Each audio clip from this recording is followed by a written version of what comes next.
नमस्कार। तो आज हम लोग सीखने चल रहे हैं प्रेजेंट परफेक्ट कंटिन्यूअस टेंस तथा प्रेजेंट का आज लास्ट रहेगा।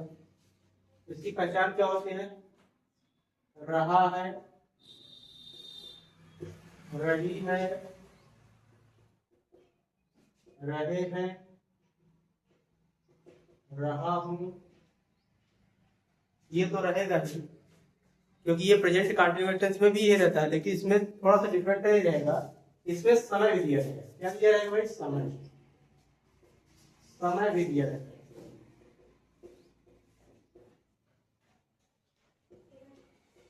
ठीक है, जैसे 2 घंटे से, 4 दिन से, 5 बजे से, ये सब क्या है? टाइमिंग। ठीक है, तो इस एग्जाम्पल पे लिख रहा हूँ कि वह 5 बजे से घूम रहा है। ये लिखा हुआ, तो ये 5 बजे ही क्या है? इसका टाइमिंग है। बाकी अगर इसको हटा दिया जाए तो क्या लिखा हुआ है? वह घूम रहा है, जो कि हम लोग प्रेजेंट कंटिन्यूअस टेंस में पढ़ चुके हैं। लेकिन साथ में क्या दे दिया गया? अगर टाइम दे दिया गया है तो ये क्या टेंस होगा? प्रेजेंट परफेक्ट कंटिन्यूअस टेंस होगा। इसमें समय दिया गया है। ठीक है, तो इस प्रकार के वाक्यों को हम लोग किस प्रकार सेंटेंस को ट्रांसलेशन करेंगे, उसके लिए हम लोग सीखने चल रहे हैं। पहला होगा क्या? Affirmative sentence. अफर्मेटिव सेंटेंस पहला ये सेंटेंस है। रोल क्या है इसमें? रोल फर्स्ट वाला ये कैसा है? अब तो जान लीजिए सिंगुलर क्या है, प्लूरल क्या है।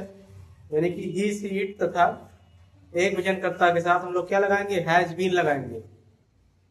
और वर्ब की फर्स्ट फॉर्म के अंत में क्या जोड़ना है? आईएनजी जोड़ना है। एक बार फिर से सुन लेंगे। ही, सी, इट तथा एक वचनकर्ता के साथ हैज बीन लगाकर क्रिया की फर्स्ट फॉर्म के अंत में आईएनजी लगा देना। जैसे देखिएगा, यानी कि पहले आपको लिखना क्या है? सब्जेक्ट लिखना है। इस सिंगुलर के लिए होता है सब्जेक्ट के बाद क्या लिखना है? उसमें हैज बीन लगाना है। वर्ब यानी क्रिया, क्रिया की फर्स्ट फॉर्म जोड़ना है। इसमें जोड़ना क्या है आपको? आईएनजी प्लस क्या हो जाएगा? ऑब्जेक्ट हो जाएगा। प्लस अदर ऑर्डर टाइम रहेगा तो सिंस लगाना है या तो फिर फॉर लगाना है। सिंस कब लगेगा? जब निश्चित समय, पॉइंट ऑफ टाइम रहेगा। अनिश्चित समय के लिए फॉर लगाना पड़ेगा।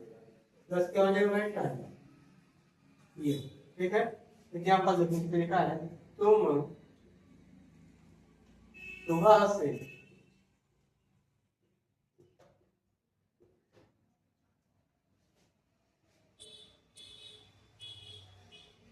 पढ़ रहे हो, पढ़ रहे। ठीक है, देखा, तुम सुबह से पढ़ रहे हो। तुम क्या है? आपका सब्जेक्ट है। ज्यादा को सिंगुलर वाला करना था कि लिख सकते हो वह सुबह से पढ़ रहा है। ठीक है, तो सिंगुलर की बातें हो रही है, इसलिए वह सुबह से पढ़ रहा है। वह क्या है? सब्जेक्ट है, सिंगुलर है। और सिंगुलर जो हमने क्या बताया था? हैज बीन लगाना है। हैज बीन हो गया। ठीक है, क्या किया जा रहा है? क्या पढ़ना। ठीक है, उसमें क्या जोड़ना है आपको? आईएनजी। रेडी हो गया। ऑब्जेक्ट तो है नहीं यहाँ पर, तो सुबह से कब से पढ़ रहा है? सुबह से। सुबह क्या है? एक निश्चित समय होता है। ये सुबह एक ही होती है, दो सुबह नहीं होती, सुबह एक ही होती है। तो समय निश्चित है, दिया तो क्या लगेगा? सिंस लगेगा। सिंस क्या हो जाएगा? मॉर्निंग हो जाएगा। ठीक है, आगे लिखा इसे राम बगीचे में।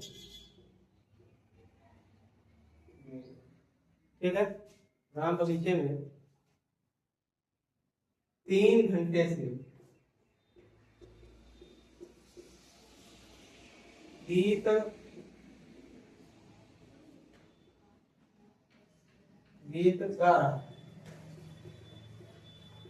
गीत गा रहा। ठीक है, ये चीजें होती है। तो 3 घंटे से गीत गा रहा। राम क्या है? सिंगुलर है आपका, राम लिखेंगे।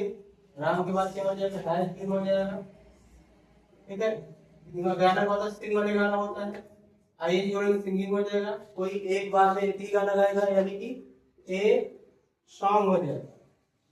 ठीक है, ए सॉन्ग। उसके बाद क्या बचा हुआ है? तीन वहां पर गाया जा रहा है, यहाँ पर ऑब्जेक्ट भी है, यानी अदर वर्ड क्या है, इन द गार्डन है। और कब से गाना है, 3 घंटे से गाना है, यानी क्या हो जाएगा, यानी कि और अनिश्चित है 3 आवर्स हो जाएगा। ठीक है, इस प्रकार से सिंपल सेंटेंस का, सिंपल प्रेजेंट परफेक्ट कंटिन्यूएशन का बहुत ही आसानी से ट्रांसलेशन हम लोग यहाँ पर कर सकते हैं। ठीक है, और यदि आप कोई और एग्जाम्पल चाहिए तो आप कमेंट में ये जरूर बताएंगे।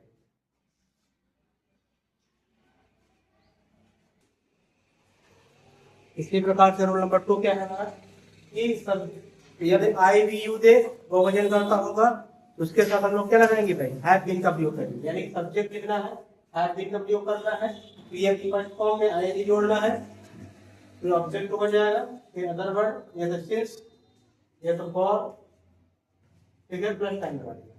इसमें लिखा है कि वे अपनी छड़ी सोमवार से घूम रहे हैं। ठीक है, ये लिखा हुआ है। तो ये क्या है आपका प्लूरल, यानी दे हो जाएगा, दे सब्जेक्ट हो गया, सब्जेक्ट वर्ब क्या लगना चाहिए, हैव बीन लगना चाहिए, हैव बीन हो गया। ठीक है, वर्ब क्या है, घूमना, घूमने की स्पेलिंग क्या होती है, सच बोलते हैं, सच। ठीक है, क्या दिया, देख सकते हो अपने दिए लगता है, दिए से आपका से सोमवार से, यानी क्या हो जाएगा, निश्चित है सिंस मंडे। ठीक है, they have been searching the estate since Monday। इस प्रकार से लोग और लिखा है कि तुम पथ करें 2 महीने से लिख रहे हो।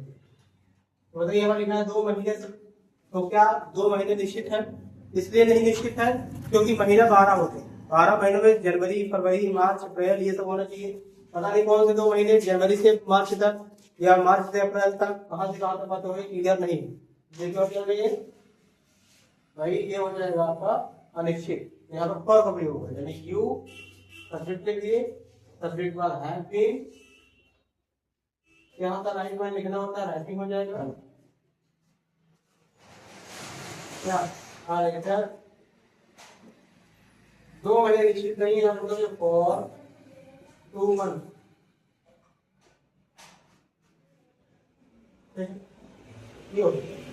इस प्रकार से बहुत ही आसानी से हम लोग इसको ट्रांसलेशन कर सकते हैं। ठीक है, तो नेक्स्ट वीडियो हम लोग सीखेंगे निगेटिव सेंटेंस।